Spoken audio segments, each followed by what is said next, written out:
震氣包爆晒，漏油漏成咁嘅樣，係咪只能夠花1個 W 換一條新嘅避震總成呢？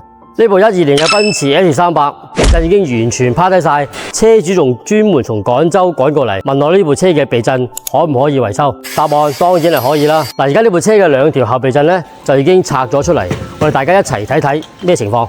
兩條避震嘅氣包呢，已經係完全爛晒。嗱，呢啲呢，全部都係避震嘅液壓油，呢條避震裏邊嘅液壓油已經係全部流乾晒啦。所以唔單止係避震漏氣咁簡單。仲有係避震嚴重漏油，其實無論係維修避震漏氣或者係避震漏油，都係要將條避震解體。漏氣呢部分就更換避震氣包，漏油呢部分就更換裏邊嘅密封圈，然後重新注入避震液壓油。咁樣維修完之後，呢條避震就可以恢復原廠嘅功能。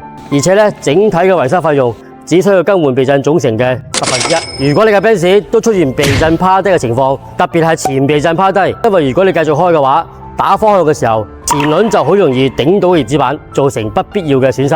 我維修奔馳25年嘅彭 Sir，幫你慳錢整 Benz。